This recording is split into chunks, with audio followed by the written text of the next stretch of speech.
to our third week, at least third week of content. We are now today going to be taking a look at Chapter 3 on percentages, what a percent means. And I've got this Understanding Percentages. It's a little workbook that I came up with. We'll work through it together online. If you'd like to, you can print these out and use it, but you'll kind of have this thing. I can't get my computer to connect with any of the printers here, and I didn't get it printed, so I don't have them printed out. But a lot of this you'll follow along anyway. So we're going to look at percentages, what is a percent, all those kind of things. We're going to use a technique that will allow us to solve any percent problem. We're going to do it a little bit different than the textbook approach. So we're going to have one method to go through this that will help us. And then we're also going to go and we're going to build on, we were looking at linear equations in Chapter 2, which are straight line equations. Today, we're going to see percentages give us exponential equations. So that kind of growth is one of the fastest growing types of equations we have. So that's where we're at. As you've been working, I've also been updating the Canvas gradebook. So as soon as you hit about 10 points, you'll automatically get 15 points, right? So that 10 is roughly 70%. I think it's actually 10.2 or 3 or something. So 10 points or more, I change your score to 15, so you're good. You can continue to still work in the problems if you'd like, just for practice. But that's the goal, is that you work through the homework problems, and then after 6 chapters, we'll have a midterm, but we'll have some practice through those as well. Okay, and that's really all there is to the class. So the homework questions and the homework quiz. I'm using this, which I've already downloaded, and we're just kind of going to get a feel. If you have a blank piece of paper, that's really all you're going to need. As we talk about percentages, you'll just maybe draw some of the boxes or watch along. But again, I'm going to tie back to where we started with the cultural understanding of mathematics. And what you're going to see is, if you look in your, let's go around here. You've got your water bottle. What is the volume of that water bottle? Does it say there somewhere how many milliliters or how many ounces? Yours look like a little bit larger.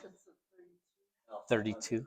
A 500 milliliter. Okay, so but yours is in fluid ounces, yours is 32. We're going to see where that number comes from. Yeah, but it's done in the American system, so 32 ounces, and we're going to see where that number comes from. And we're going to see the 500 actually comes from this approach. And I'll go into your refrigerator, and you'll see the little cans of soda, usually 12 ounces. We're going to see that comes from this thing.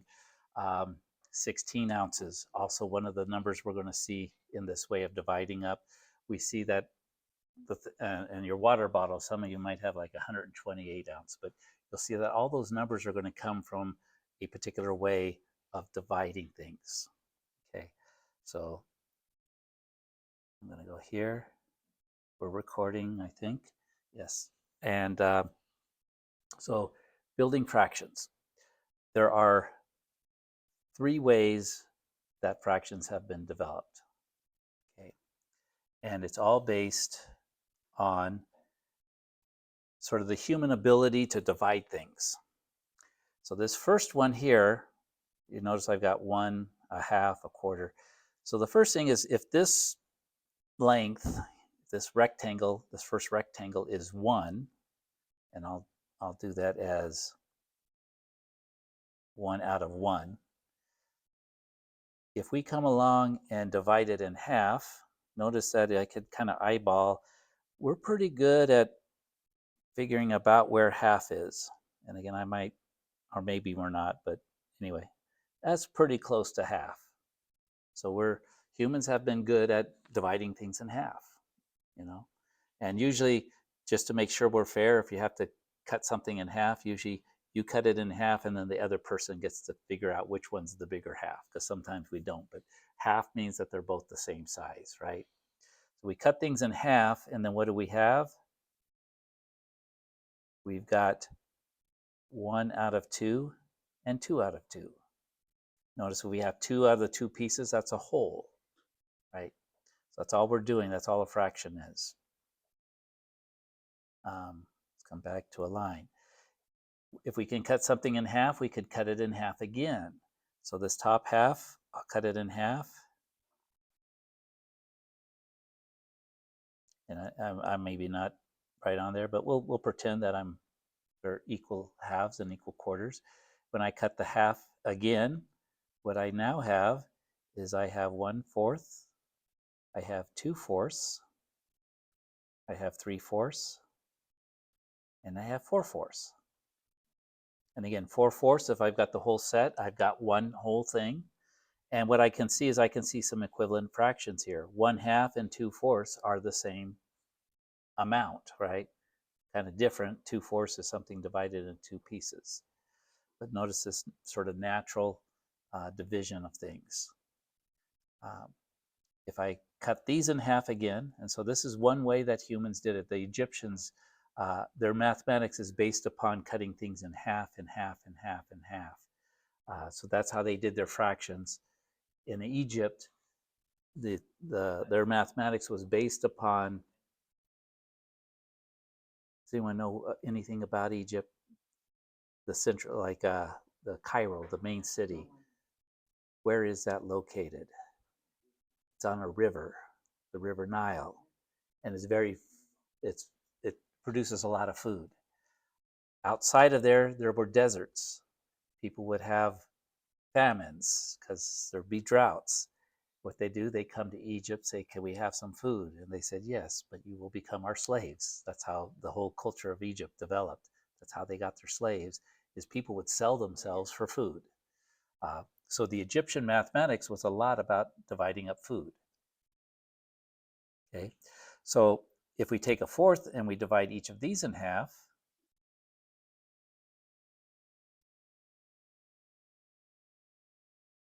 we will get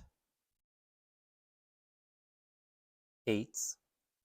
And if you go to the homework, I've got this also I've recorded this in a little bit maybe better quality or something, so you could go back and look at that as well. But what I want you to see is we're going to quickly see some of these numbers. So we've got 1/8, 2/8. And partly what I want you to see is that fractions is just about counting how many pieces we have out of how many we've been dividing. And 4/8 is the same as 2/4, which is the same as 1/2. So we start to see these equivalent fractions.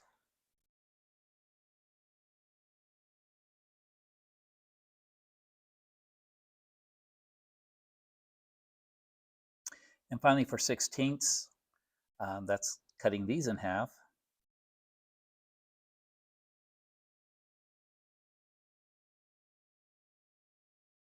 And I won't start looking too much at the, but notice all I had to do, the technology I needed was just sort of the eyeball, being able to eyeball what half is. And I'll just do one more here. So these are 16ths. And I won't fill in all of these, but this would be 16 out of 16, right? So if I keep cutting in half, I get to the 16ths. If I were to cut the 16ths in half, how many pieces would I have? 32. That's your big jar of juice there. Oh. There's your 32 comes from. It's a type of division, so it's divided. And if you look, your big beer cans are 16 ounces, so, or other, so you'll see 16 ounce, you'll see 32 ounce. We're going to see where the 12 ounces comes from too. But you look in your fridge, you start seeing this is how people divide things up. These are where these things came from. Just simply cutting things in half and half and half. There's one other way of doing things. So again, we have 1 out of 1 here. Another thing humans are pretty good at is cutting things into third, because we can sort of eyeball. And again, I just look at this, and so about a third. Again, I say I'm good at it, but I maybe not as good as others. But I just sort of eyeball about a third here, and about a third, maybe about there. But that's with the proper tools, we could divide things into thirds pretty easily. The thing is after we divided into thirds, we didn't keep dividing into thirds. What cultures did is then they took the thirds and they divided them in half. And again, we'll pretend that these are all equal pieces, equal size pieces. And I just want you to see that, here's the 1/3. Then we've got 1/6, because, there's 6 pieces here. 6 out of 6, 3 out of 3. And then if you can divide the 6, if you divide those in half,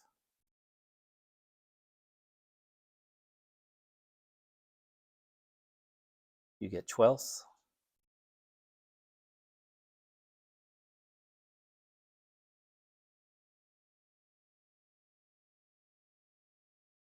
Get 12 pieces. The last one's a little, so this is 12 out of 12 pieces. This is 1/12. If we were to do it again, we'd get 24 pieces, right? And so you could keep going this route. But let's stop here. And, where's my, here it is. Have you ever really looked at a ruler? Let's look at the inches that we use in the American system. How many inches? So this is a foot, right? 1 foot. How many inches are in that foot? 12. Look at our divisions. Dividing into thirds and then dividing into halves, we get 12 divisions. That's how we got these 12. But if you look inside of an inch, have you ever looked at how many divisions there are inside of an inch? There's actually, the inch is divided into 16ths. So when they got down to the inch, they divided it in half. They divided that in half. They divided the half in half, and then they divided it down to 16 inches. So somehow at the foot, they were able to divide it into thirds, that into halves, and that into halves again, and they got 12 inches.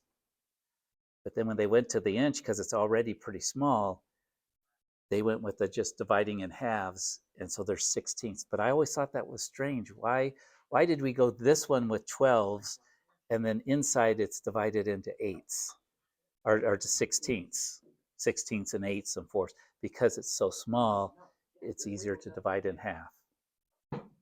Okay? But that's because, and that's where I came up with this. I didn't read this in a book. I just said, this must be how it was all developed. And then I started looking around me. It seems to prove itself. Look in your fridge. You'll see things 12 ounces, 16 ounces, 32 ounces. So it's all based upon this kind of weight. We didn't divide things into sevenths. And yet in a math class, what do we ask you to do? Use a fraction with a seventh, which is it's hard to work with.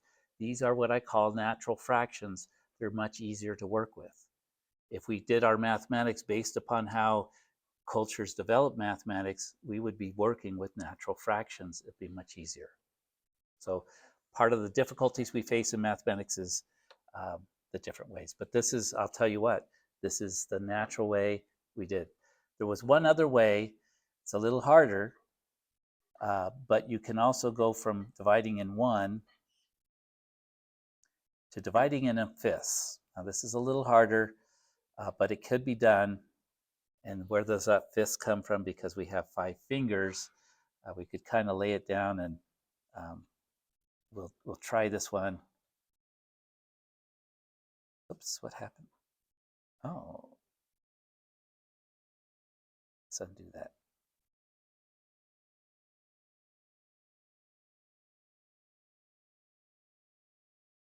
So about a fifth is about there, I think.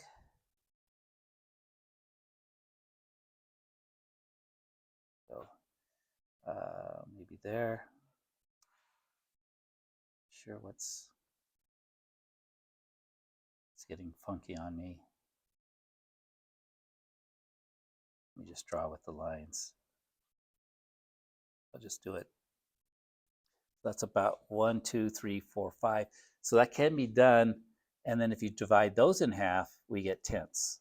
That's the decimal system that came from Mohenjo-Daro, ancient India. And that's another way. And that's where the 500 milliliters comes from. So when we're looking at the metric system, it's based on dividing things into tenths and hundredths and thousandths, right? So that's the other system we have. And it's decimal. And notice it's different from the dividing in half and dividing in thirds. So there are really two different types of maths that we have in our world. The decimals work very nicely with our calculators. These 12ths and 16ths, they don't work so well with the calculator because they're not based on the powers of 10. Okay, so that just kind of gets us into this idea of dividing things up. Okay. Put this one down. Oh, wait, actually, I want that up. Let's go ahead and continue with this. This is actually the last page. I'm going to go to the first page.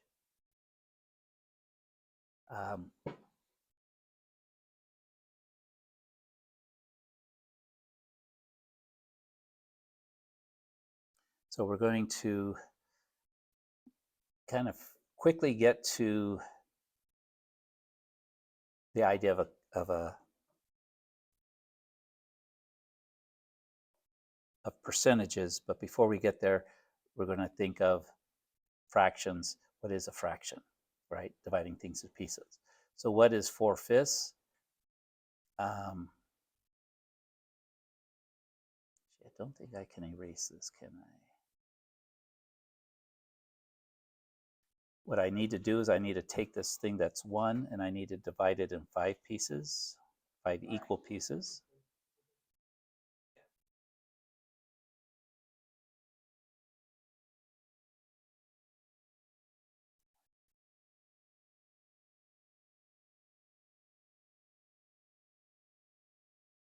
Is I'll take this one out that got in there. So there would be 5 pieces. What does 4/5 mean? That's something that was divided into 5 pieces. There's 1, 2, 3, 4. So it's not a whole thing, it's 4 of the 5 pieces.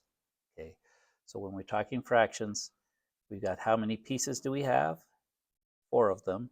The denominator always tells us is how many pieces does it make to make a whole? Okay, so in this case, we've demonstrated 4/5. Okay. So how would we represent 3/4? What does the 4 represent? What does the 4 tell us? Multiples. So we're going to divide it into 4 pieces. So we'd cut it in half, the half in half, cut this half in half. So I've got 4 pieces now. How many pieces do I have? I could use highlighting. We've got 1. You can't. We've got 1 piece, 2 pieces, 3 pieces. We've got 3/4. 3 out of 4 pieces. So far, so good? Okay. Let's come back to this. What would 5/4 look like? Yes, sir. It would basically look like all fours filled up, and then an extra 4th outside. Excellent. Making it something of a mixed fraction. Very good. It's more than a whole, isn't it? Yep. And so I've got to come over here. I don't have 5/4. I gotta go build another one. Good. So about that same. So it'd be 1/4, 2/4, 3/4, 4/4, and a 5/4. Thank you. So when I see the top is bigger than the bottom, I know I have more than one. Okay, that's kind of what we're getting to. Okay. Good. Good. Okay, now, so now that we understand what a fraction is, the bottom is how many pieces it's been divided into. The top is how many we have. We're going to get into this idea of a ratio, a proportion, and then percents. And we're going to see those things tie everything together. One of the things, see, I think I can make this a little bit bigger. One of the things we know, we'll start with so those were what we're calling ratios, is a fraction. So 4/5 is a ratio. We know that that means we have 4 out of 5 pieces. When we get a proportion, that's when two fractions are equal to each other. Whenever two fractions are equal to each other, there's a way to check is if we cross multiply. So we take 4 times 15. It needs to be equal to when we cross multiply the other two, the diagonals, so 5 times 12.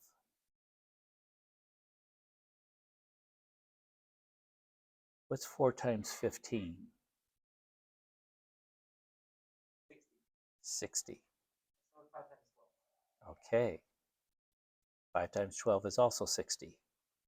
That just proved, we just proved that those fractions, that proportion, the fractions are equal to each other, because when we cross multiply, we got the same number. Well, okay, if that always happens, why is that useful? Well, it's useful when we don't know one of the pieces. Okay.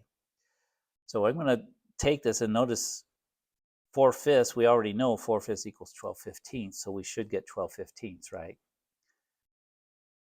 What we're going to do with this is I'm going to show you whenever we have a proportion and we don't know one of the pieces, the way we can do this, not really thinking of algebra, is we can cross multiply the two that are diagonal from each other. So we're going to take 12 times 5. And then what I call the odd one out, the one that is not on the diagonal, what we're going to do is we're going to divide by that.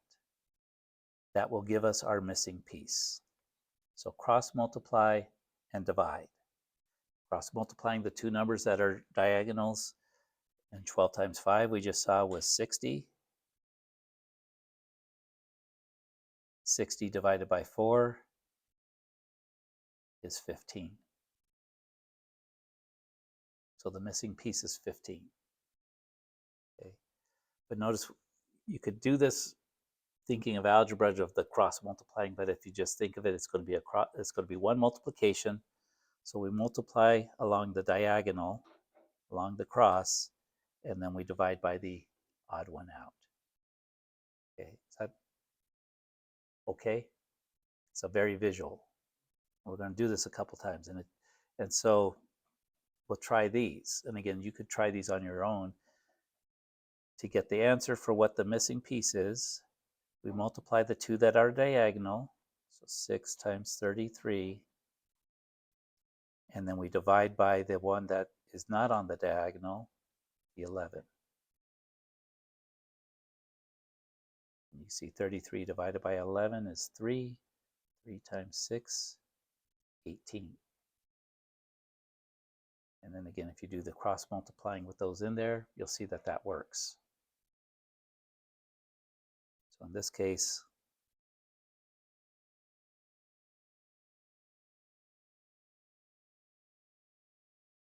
our missing piece is 18. Cross multiply, divide. This one, notice the unknown part is moving around, but we don't really care. We're always just going to think cross multiply and divide. Cross multiply, well, that's the ones that are across the diagonal. So this one we're going to take 7 times 3.5. And then what are we going to divide by? 5.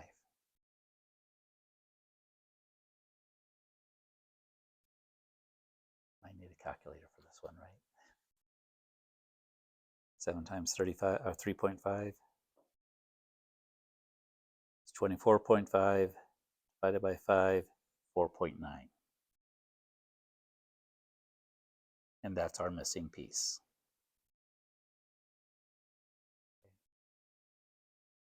So there'll be some of the homework problems. that gets you to that. When we get to percentages, I'm going to teach you a slightly different way. If you go through the textbook, they'll teach you actually 3 different methods depending upon the problem. You've got to figure out what type of the problem is. When I teach you this way, cross multiply and divide, if you set up the proportion, cross multiply and divide, you'll always get it. You won't have to figure out, is it 1, 2, or 3, and then use the different methods. We're going to use one method for all of them. Okay. The cool thing about a percent, there's 2 parts to this. There's the word per, and there's the word cent. Anybody studied Latin? Probably not. I hadn't. They used to make you take Latin. But what does the word cent mean? How much? It's 100. That's why we called pennies a cent, right? There's 100 cents in a dollar. It's cent stands for 100. The per is divide. So it means divided by 100. So every fraction, every proportion we have when we're dealing with percents will always have something divided by 100. In fact, that's what the percent sign means. The 2 little, maybe draw it this way, the 2 little O's, that's the 100. Those are the zeros from the 100. This little bar here in the middle, that's the division. Okay, so we are dividing by 100. That's what we're always doing, that with a percent. Percent is divided by 100. So what we're doing is we're setting up a proportion of a fraction. We've got number of pieces divided by a whole, and we're comparing it to something divided by 100. Okay, so everything is going to be set up that way. Let's see if I've got it. Okay, so I'm going to do this. A student helped me with this. This is not the way I learned it, but they taught me this, that is over of is equal to the percent over 100. We're going to see, we're going to use this to set up every proportion. We're going to cross multiply and divide, and that we'll be able to do that for every single percent problem. We can also, actually, we'll develop some intuition and we'll be able to take some shortcuts. But if you can follow this, set up the proportion, cross multiply and divide, you will always get it right. Now, these words is and of typically will appear in the sentence of what they're asking us to do. If they don't, there's 2 other words that go with it. The top is the part and the bottom is the whole. So sometimes we think in that, right? We're doing a fraction. How much do we have out of how many divisions have been made? So part over whole. So we use either one of these. But you'll see for most of these, if you identify the words is and of, that sets up one fraction, percent over 100, that sets up the other. We will always have 100. 100 will always be there. And then there's 3 other numbers. They will give us 2 of those numbers, and we just have to find the third. That's every single problem we're going to work. Okay, I'm going to come up here, and let's look at this. See if you can set this up with me. What is 37% of 28? Now there's this percent, right? Is of equals percent over 100. They're giving us the percent, right? So we have 100. The percent goes here. So what is this other number here? This 28 is that the is or is that the of? Oh. Easy, isn't it? When you start, so yes, it's the of. The is what we're looking for. So the of goes in the bottom. The is up here. That's what we want to find. Set it up. How do we figure that? How do we know what this answer is going to be? Cross multiply and then divide. 28 times 37 divided by 100. That will be our answer. Plug it in the calculator. Do it in your head if you want, but I don't like those kind of numbers for mental calculations. Get 1,036, divide that by 100, just do it all at once. I get 10.36. So it's 10.36. That's the is. And if you look at that, 10.36 compared to 28 is at about 37 to 100. You cross multiply, you'll see that it all works out. And roughly, about 37% is about a little bit more than a third of 28. So it's reasonable. Okay. That's all we got to do. Let's look at the next one. Question is what percentage, so I don't see a percentage here, they're giving us of 71 is 36. So again, I come here, I've got the is over the of equals percent over 100. Percent is what I'm looking for. Which one of these numbers is the is? Yes, sir. 36.5. Is, it's the number after it. The other one must be the of. So let's see it. We just set up our proportion. 36.5. Of is 71.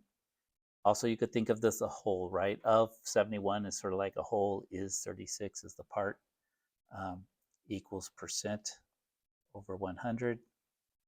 What do? We cross multiply and divide. So since this is what we're looking for, we do it.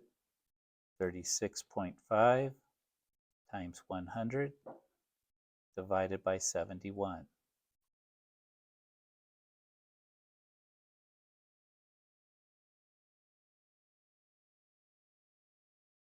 Plug that all in, and I get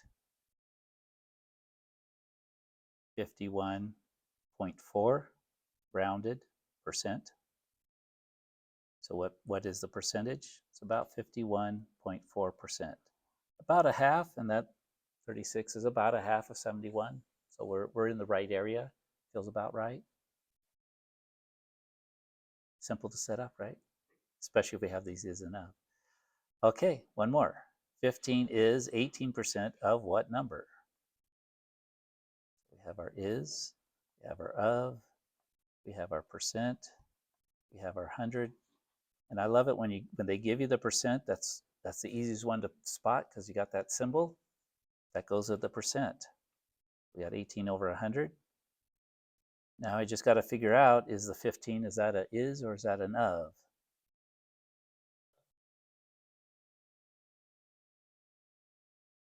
Yeah, it's a little confusing. It's not following of what number. So the of is the question, but that's good. So sometimes it's tricky.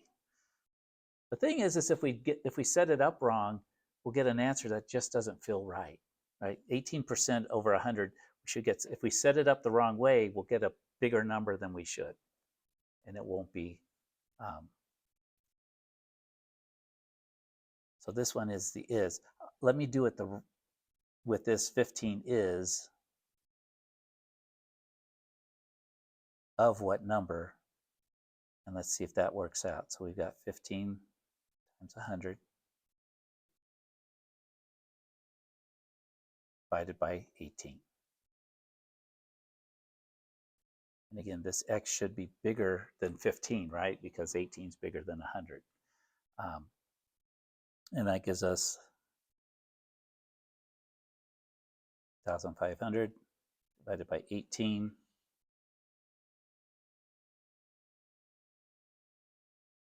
So that's going to give us 83.33. So relative, 18 to 100, 15 to 83.3 seems about right. Let me just show you what would have happened. Change colors here. What if I would have set it up the other way? I would have did the x on top and the 15 here.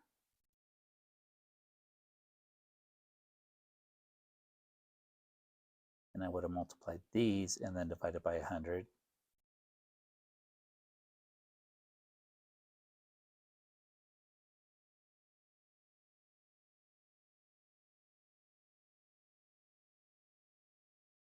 $270 divided by 100, so that's going to be 2.7. Might seem about right, but 15 of what number? 15. Yeah, doesn't quite seem to fit quite right. Okay.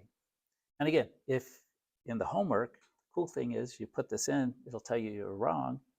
Just flip it over and you'll probably be right. So I do this a lot. And then you'll start to, as you do these, you're picking up. Sometimes there's a tricky, I got to pick these words is and of, but sometimes some of them are a little bit harder to pick up than others. We okay with that? Okay. What we're going to see is all these other problems are going to be some of the word problems we're going to do. They are exactly the same because percentages always work this way. Percentages are a proportion of a percent over 100 to is over of or part over whole. So we're going to do these ones, and we might have to switch over to part over whole to figure out what the numbers are. But again, we're always going to be given two numbers, and we're asked to find the third. So we're either looking for the is, the of, or the percent. And notice we have one way of doing this. If you look at the textbook, they give you there's three separate whole pages, and they say, okay, if it's this way, and then you've got to figure out what kind of problem you have. Is it this one or this one or this one? We put it all as a proportion. We don't have to choose. It's always going to be a proportion. Okay. So if George's income is 230 and his rent is, now let's see, they've got both is's, one of these isn't. What percent of income is his rent? George's income is 230. His rent is 1,200. What percent? So what are we looking for? Percent. Good. So now we know what's missing. So we can do percent over 100, and that's what we know we're looking for, of income. So we've got these two is's is maybe throwing us up, but what is the of? The of is his income. What is his income? 1,300. There we go. And doesn't that make sense that that's your whole, that's the money you have to spend? So that's kind of this concept. That's the of.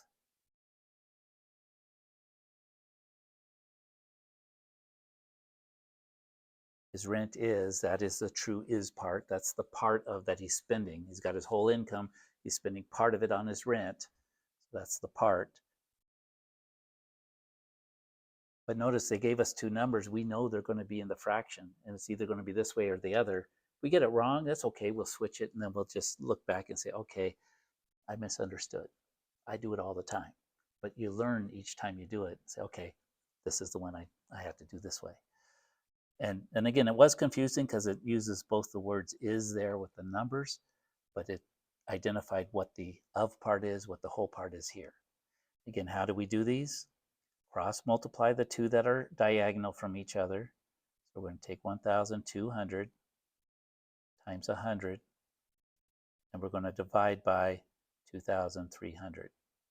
Again, there's other ways to do this, and if you're comfortable with that other way, and maybe that feels more natural to you, do it those ways, the way the textbook, But I give a way that if those ways weren't working to you, this hopefully will work. Just set up the proportion and go.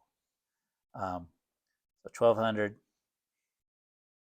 Again, we're going to plug this in. So 100 divided by 2,300, and I get 52.17. And again, what is that? That's a percentage, because that's what we were looking for. Nice way to set it up. We don't have, and again, if you go to the textbook, they look at turning percentages to decimals and all this. We don't ever have to do that. We just do the percentages this way.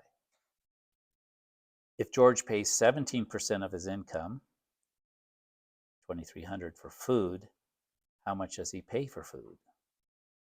So what are they giving us?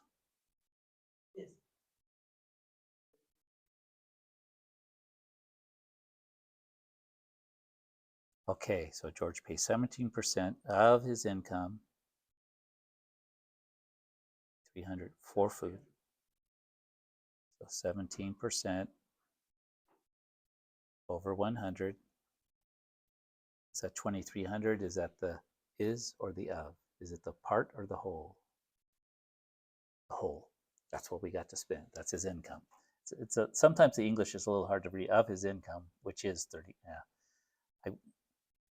it's hard to tell whether the 2,300 is how much he spends on food, but that's a lot of food, even with inflation. So yeah, 2,300 must be the income, and we're looking at how much is the food. Cross multiply and divide. Notice we don't have to figure out 2 or 3 different methods. 300 times 17 divided by 100, and that gives us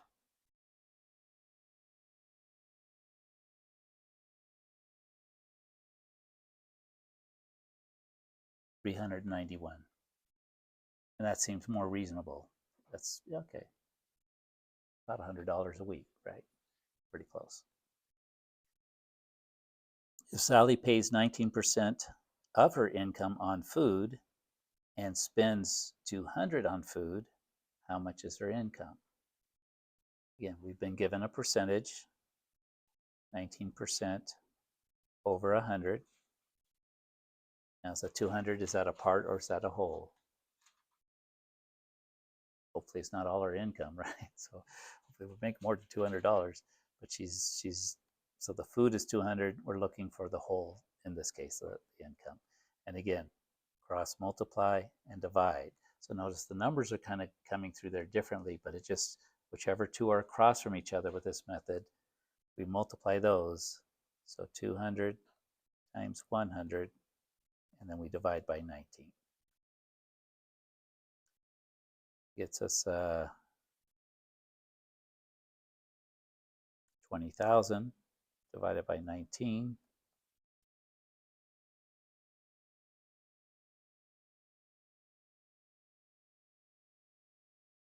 So her income is $1,052.63.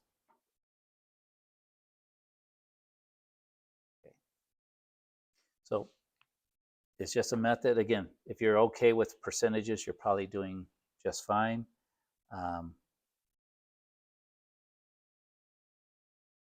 Now we're going to talk about markdown, markup. So I buy the coffee wholesale.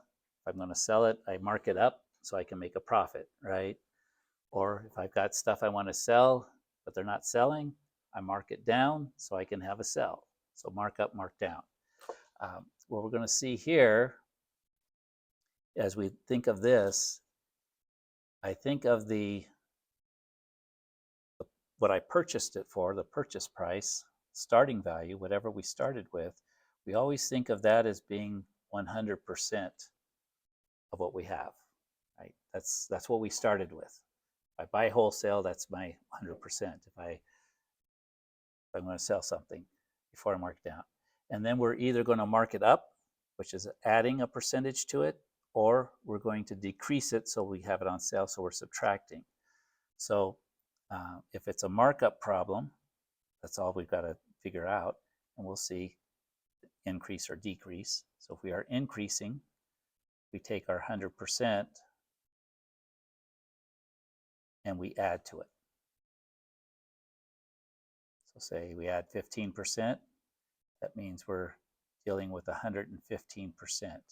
We've got more than what we started with, right? Like that fraction, we had 5/4, right? We have a whole plus a little bit more. So we got 100% plus some more. So that's going to be our profit, right? If we're going to decrease, so we're having a sell, Again, we start with 100%, but we're going to take a 15% discount or whatever we do. 100 minus 15, that's 85%. And so we're going to sell it for less at a lower price, right? So we can see anything that's below 100 will reduce. Anything above 100, we're increasing. Does that make sense? Yeah. So 100% is like, this is what we got. Got 100% of our students here. We had some students, we got more than 100%. Some students leave, we got less than 100%. Okay, so that's everything. And then what we're going to be able to do with this is we can do the same thing. We can set up proportions and go from there. But we're also going to do this as we're going to start to see how this is, we can use this with exponential growth type problems, because that's exponential growth is a percent growth, and we're either growing more than 100%, or if we're declining, we have less than 100%. Okay. So let's go through a few of these. The price increased by 10%. So what do we have? We have 100% plus 10% equals, got it, 110%. Now, I'm going to also get us so we can understand when we go to exponential functions, when we multiply, there's a sort of a little bit of a shortcut. We can think of this as 110% over 100, right? Because that's our proportion, it's always over 100. If you take 110 divided by 100, what do we get? 110%, 1.10. We're going to, in a short period of time, we're going to see it's a little bit of a shortcut. We don't have to set up the whole percentage, but if we multiply by this amount, we will get how much we're growing. Okay, so that's another way to look at these percentage problems. So we add the percentage, and then we divide by 100, and we have that. So if we increase by 20%, we add 20%. So that gives us a 120. And notice what we're going to see in our exponential problems, that's 120% divided by 100, which is 1.20. So 120% is equivalent to the mathematical number 1.2. When we multiply by 1.2, we're going to get 120%. Okay, because 100% is like what? 37%, right? We're increasing. See that the increase is always easier to calculate because you'll see the 137, right? We added 137 divided by 100. Move the decimal over 2 places, right? 1.37. 63% growth. We're going to add 63%. So that's 163%, which is 1.63 divided by 100, right? So far, so good? Good sense? This is the harder one because we're going to have to subtract, right? So 100%, if we decrease by 10, that's 100 minus 10%. That's going to give us 90%. 90% divided by 100 is going to give us 0.90. So we'll see that's going to be coming in. When we've got 90%, we're decreasing by 10%, we actually have to think that we're paying or we're getting back 90%. So a 10% discount is actually you're paying 90%. And you're going to see this will be a little quicker calculation. Decrease by 20%. Again, we're subtracting that 20%, 100 minus 20, we're going to have 80%. So we've lost 20%, right? Discount is 20%. 80 divided by 100, 0.80. Okay, so that's what we use for the calculation. Again, these are the ones that get a little harder because it's, subtracting 37%. 37 from 100 is that 63? I think it's 63. And if you're not sure, plug it into the calculator. Pretty sure it's, yeah, because if it was 40, it would be 60. And again, that's going to be 0.63. Notice this gets into kind of what we talked about at the beginning. It's a complement. 63 plus 37 give us 100. So when you do this, you can think in terms of complements. Here's 63. We're going to decrease by 63%. 100 minus 63, that means we're getting back 37%. And again, that would be 0.37. So if our decimal is less than 1, we are decreasing. If our decimal is greater than 1, we are increasing. Okay, so think of 100%, it's like getting the one whole thing back. And when we have more than 1, we have more than 100%. We're getting extra. We got less than 1, we're losing something. We're decreasing. Okay. Now we're going to see how we can do a direct calculation. So we'll get questions like this. If the price of a jacket is $152, the sales tax is 9%, what is the total amount paid? So let's think about it. Is sales tax, is that a discount or is that an increase? Or is that a markup or a markdown?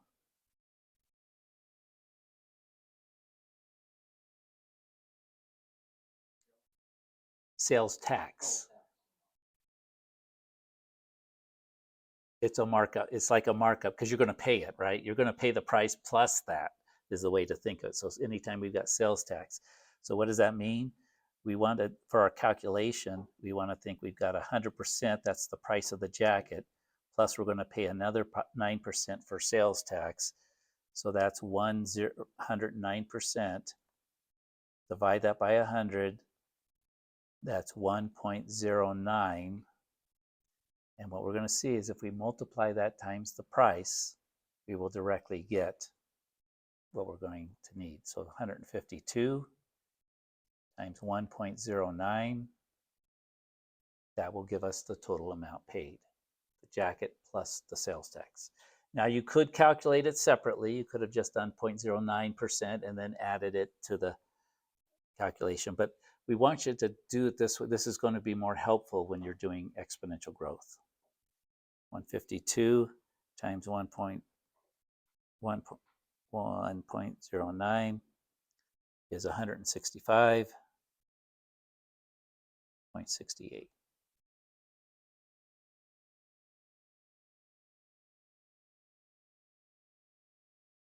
Okay. We could have done it in the proportion setting. We could have said this is 109% over 100.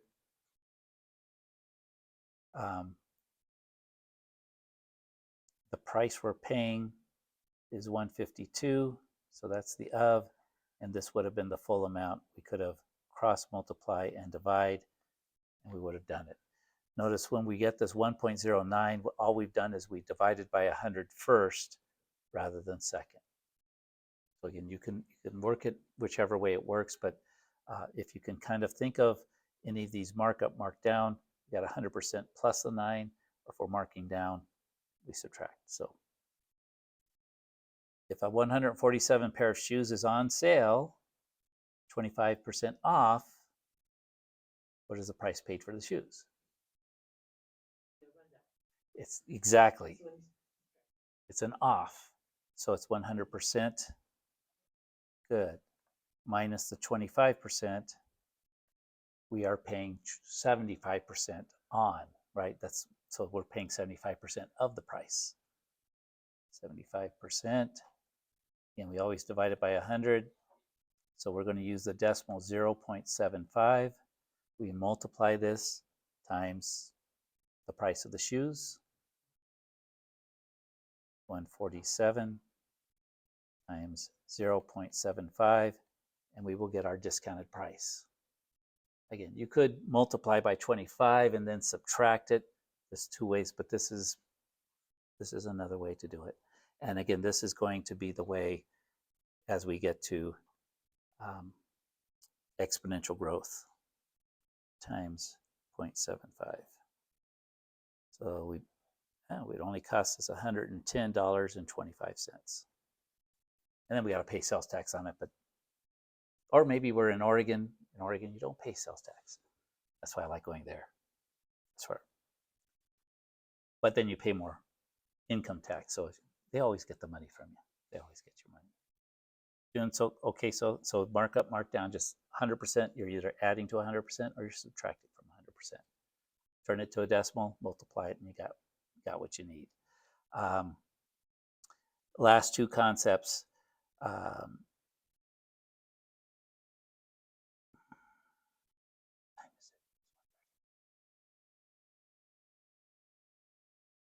Let's skip over this for now. Because I'm not sure if this is in the quizzes. So if it is, we'll come back to it.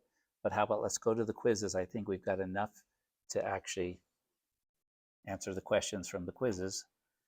So Chapter 3 quiz. We'll work through this together. Again, take some notes on this. You'll have the same questions with different numbers.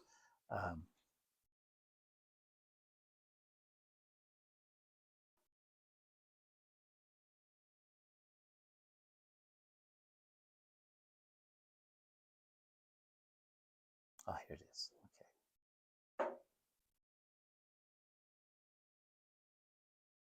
Okay.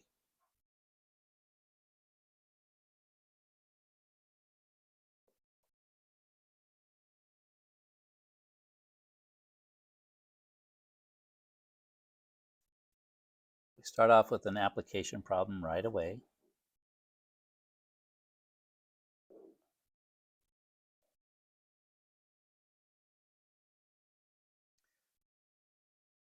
Lender requires a down payment, minimum down payment, 16% of the value of the home.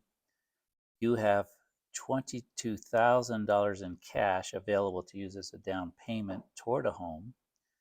Determine the maximum home value you can finance. 16% is our down payment. We have $22,000. How much house would we be able to buy?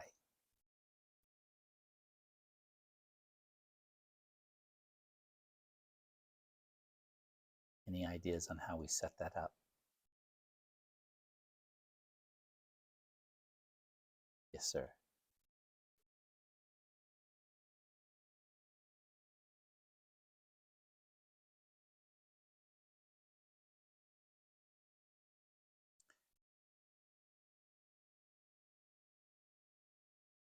You could, now this one's going to be a little different. It's not necessarily working as a markup, markdown, because the 16, so think of this as a whole price. A down payment is part of the whole that we've got. So it's not really markup, markdown. You could kind of think of it that way, but let's go with this one as a proportion. If I do this,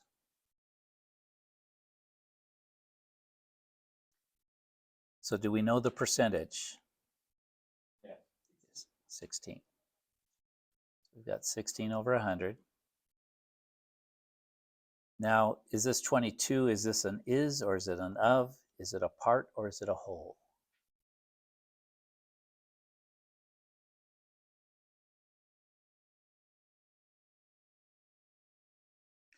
When you make a down payment on something, are you paying the whole thing or are you paying part of the thing? I believe it's part of the thing. From Very what good. I've heard about down payments. Yes, you're not paying the whole thing because most of us don't have the whole cash. We've got part of it. So the down payment is a part. It is a is. Good. So that's the 22,000. And again, once we've got it set up this way, this will give us the whole part.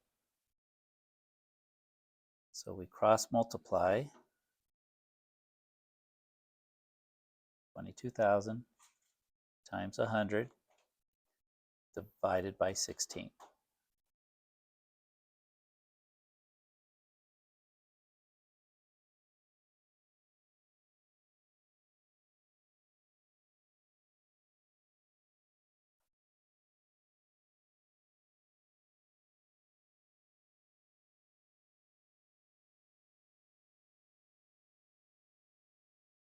And I come up with 137,500.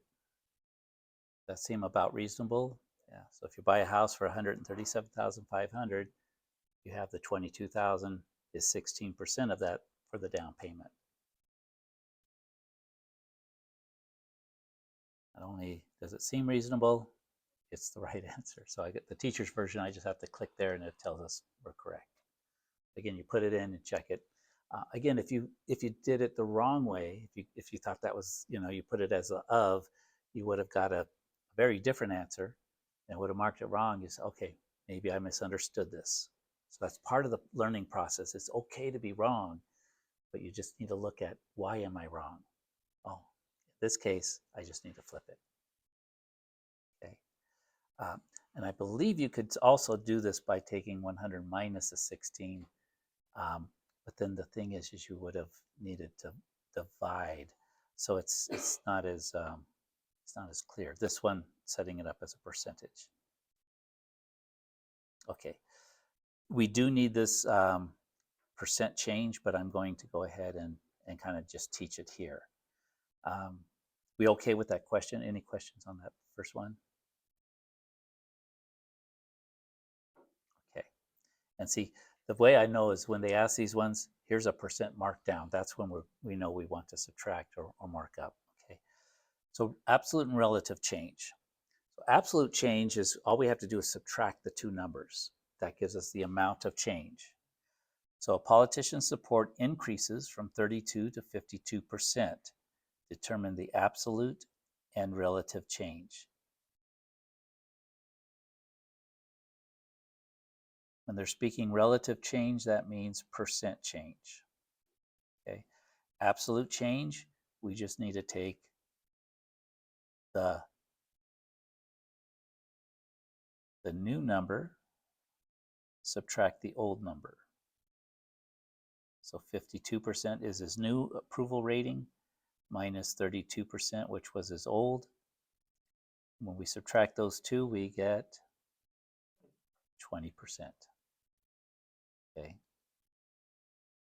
So we can just put 20% right there. That's what we got. When they want the relative change, it's the same thing. We're going to take that amount of change,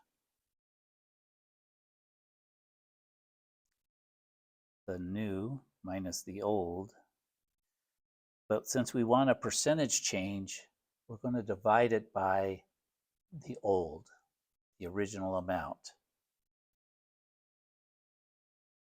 So you'll see this formula is always there, the new minus the old divide. So this is going to give us relative change. And actually, this gives us a decimal. When we multiply it by 100, that will give us a percent. So that will be the percent change. Remember, we always end up doing something with 100.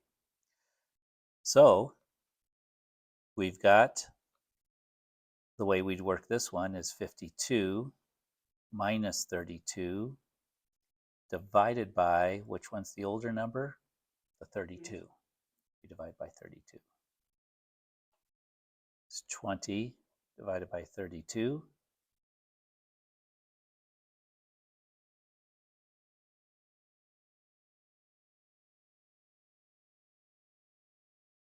I come up with 0.625. Oops. I ran out of space. 0.625. We multiply that by 100, and we have our 62.5%. That's a percent increase. If it was a percent decrease, we do exactly the same thing, but we would have got a negative number, right? Because the new would be smaller than the old. That's okay. So in this method, the way I'm teaching this, you don't have to worry about bigger or smaller. Always the newer number minus the older number divided by the older number. And that will give you percent change. 62.5. Okay. So that's, why I didn't go through the whole page. Okay, so far so good. Okay, percent marked down.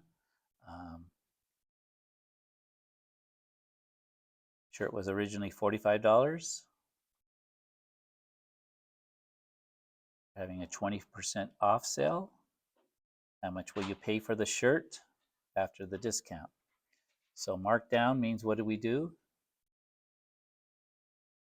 Subtract it. So 100% minus 20% gives us 80%. Remember, divide this by 100. So that's going to give us 0.80. And what do we do with that number?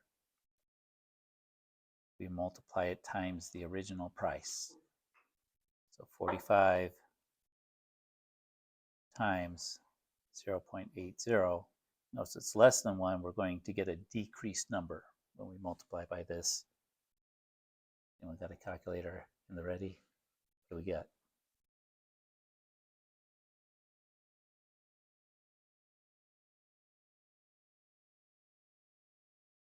What'd you get? 36. All right. Okay, $36. $36. That makes sense. That's a markdown. Again, if we added instead, we would have got a higher number, and that doesn't make sense to be on sale and pay more money for something. No, okay, so we're supposed to subtract. Mark up, mark down. Okay, and now this is where, see, we got 4, 5. We're getting into these exponential growth, and this is where it's all going to pay off. Okay, so we'll do this one together. And we're going to, since we're doing percentages, we'll come back to this one. This is linear equations from chapter 2. So I'll come back to this in just a moment, but I'd like to work the one first. So there are 2 salaries. So we, after graduating from college, Carlos receives 2 different job offers. They both have a starting salary, $5,000 or $55,000 per year, not bad.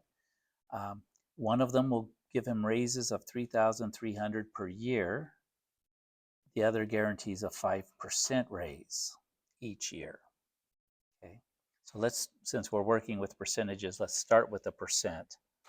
We'll see the other one's linear, so that's going back. So if we get a 5% raise per year, is that a markup or a markdown on our salary? Markup. 5% raise. So we're getting more. So we want to think of this as we're getting 100%, and each year they're going to add 5% to that. So that's 105%. Divide that by 100. So that is going to be 1.05. That's our factor. Each year we're going to get 5% more. What did we start with? We started with $55,000. We're going to multiply by 1.05, and I'm going to show you this. Each year we get that raise, right? Each year we make 1.05% more. So each time we want to calculate this, we're going to repeatedly multiply. So let's come back to exponents. If I have 3 times 3 times 3, how can I represent that with an exponent? It's 3, power of 3. So I multiplied 3 times, so I do that. If I had multiplied 5 times, I would take it to the 5th power. So what we're going to see is that an exponential function, the number of years goes up here. So we're going to do that as an exponent. Okay. So what we're going to see is that when we look at this as an equation, we started with 55,000. We're going up by 5% a year, and we just go here. So we can calculate each of these, and let me do this.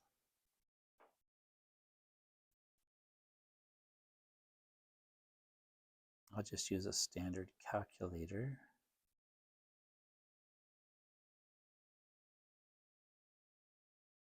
Use one of these. So I have my scientific calculator and put in 55,000 parentheses. Oh, it won't let me times 1.05, and I'm going to take x to the y, so this will give me an exponent. I think I can do that. I'm going to put in 5. And so after 5 years, we're making $70,195. And they want it rounded to the nearest dollar, so 70,195. 70,195. Okay. If I did it for 1 year, I would do the same thing, except I would do 55,000 1.05 to the first power.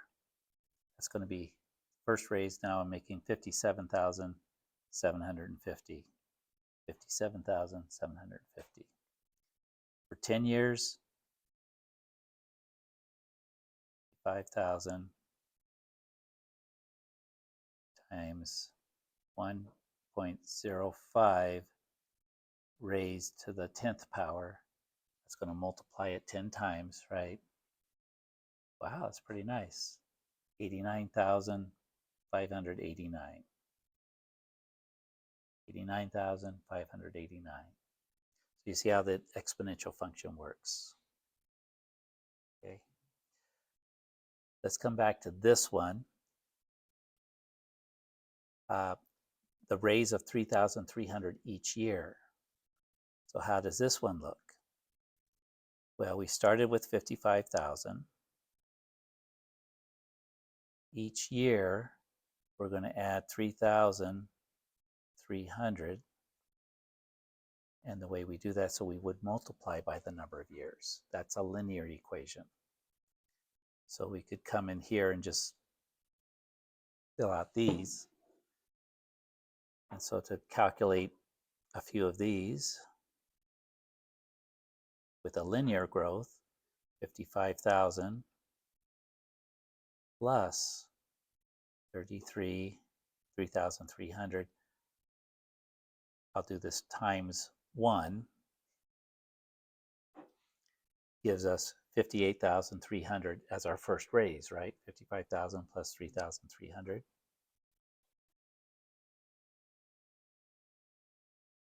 And we click there, and that's what we got.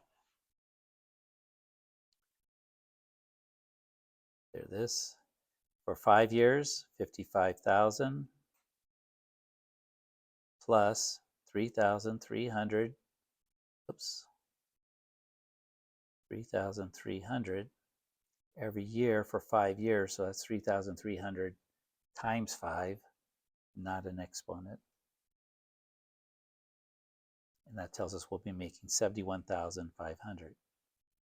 71,500. Okay, so that's a linear growth. We're putting it in, multiplying.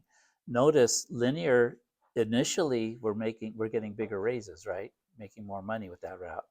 But by after 10 years, what's going to happen? We're not making quite as much. So the exponential starts kicking in. 15 years, wow, better take the percentage growth. 20 years, 145,000 versus 121. So if you can get the percentage growth, and again, initially it's a little bit slower than linear growth, but then it kicks into power, and percentage growth is actually going to be bigger because you're getting a percent of a bigger number as you go. Notice the 3,300 never changes. Okay. Was it kind of clear how to do those calculations? Okay. This one, what we're going to do is now understand what we're having here in an exponential equation. So there's 3 different accounts. these are the exponential parts. So what does this 1.05 mean? Is that a markup or a markdown?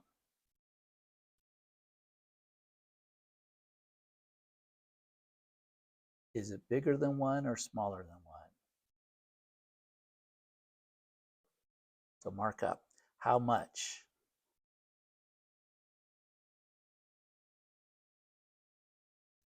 It's like 105%, right? So the amount of markup, remember 100% is what we started with. It's a 5% markup. So 100% is what we started with. So this is like 100% plus 5%. So it's growing by 5%. What did we start with? That's what we're multiplying by. So it started with $900. So that's how we read an exponential equation. So in general, we have an equation. Remember, linear was y equals mx plus b. Exponential is going to be y equals ab raised to the x. And in this case, a is our initial value. B is going to be our percentage, plus or minus 100, right? We have to, but that's where we get it.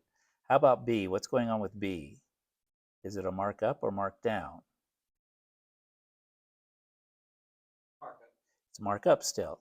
So this is like 103. 20. Excellent. And so the amount of the markup, 3.8%.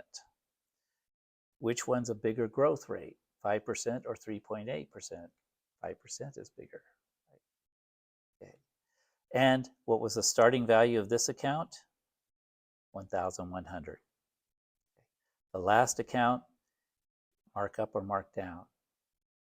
This account is losing money, right? It's downward. How much downward? Close. 85% is what we're getting back. It was 15%. We need 15% to get back to 100. We're actually losing. This is a decrease of 15%. So remember, when they're below 100, those are a little harder to see because you're trying to see how much below 100 it is. So we could have done this one as 100 minus 85. Oh, that's a 15%. Or actually, what we do with this is you always subtract 100 from it. Take 85 minus 100, you get you're losing 15%. Up here, we could have taken 105 minus 100. We're gaining 5%, or 103.8 minus 100. We're gaining 3.8. 85 minus 100, we're losing 15%. Okay. So which of the following statements are true now that we understand these? Account C had the largest balance in year 2012. Equations that represent the balance of 3 different savings account X years after 2012. Well, is that correct? Which one had the biggest balance? A, B, or C? A started with 900. A had the biggest increase, right? But which one has the biggest balance at the beginning? C does. It's got $5,000 in the count. So, and actually, when they have these boxes, there could be multiple things that are right. The balance of account C is decreasing at a rate of 85%. Yep. We just found out that it's true. We found out it's decreasing, but what's the percent of the decrease? Oh, wait, 15%. 15%. So Sorry, misread it. yeah, it's tricky. There's a few tricky ones in here. You were correct. We're getting back 85%, but it's decreasing by 15. So this one's not quite right, but it was tricky. Account A is growing faster than account B. Is that true? 5%. Yeah. That is true. So we'll mark that one. The balance of account A is growing at a rate of 5% per year. Yes, that's true. Not 105, the 5%. 100% is what. So Check our answers, and we got them all right. Now, if we would have checked this other one, we would have got it wrong, and they don't always tell us which ones, but again, we got multiple tries with it. Let's see, notice it's kind of understanding from there. And then we got one more, but this should help us with this one. So we've got an equation.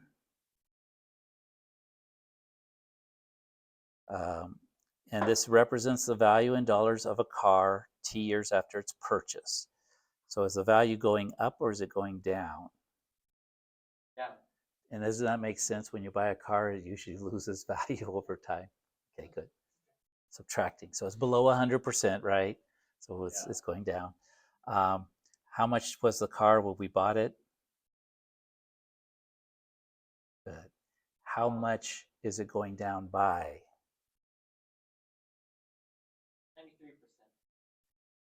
93%. 93%. Oops. Minus 100 says how many percent? 7. It's going down by 7%. The value is 93% of what it was. So that's what we get. We're keeping 93% of it, but we're losing 7% each year. So that's, yeah. So this markup, markdown is kind of, it's a little confusing. So now I think we can answer this. The value of this car is decreasing. We said that, right? Yeah. At a rate of 7%. good. And again, if we got it wrong, we say, okay, yeah, it wasn't 90, it's a 7. Percent per year, right? Because that's what every year it's going down by 7%. The purchase price of the car was $27,800. And what I don't even know what this is. Dollars. This is just strictly dollars, right? Let's check our answers. And yeah, we're there. So partly we could see from, we worked through percentages. Exponential equations use a percent growth or decrease. If it's bigger than 1 in that factor, right, that's 100%, or bigger than 100% is growth, less than 100% is decrease. But we remember we have to get that, how far from 100 it is. So we have to subtract off 100 to get those amounts. So we're going to get questions, both that will get exponential type equations, and also just these percent increase, percent decrease type problems, and absolute relative change, and setting up proportions. But all of those, again, we'll get practice working through those. But does this feel like we did everything that we could answer these? We got the skills. You just need some practice, but at the same time, it's a long time to study here. I'm going to stop this.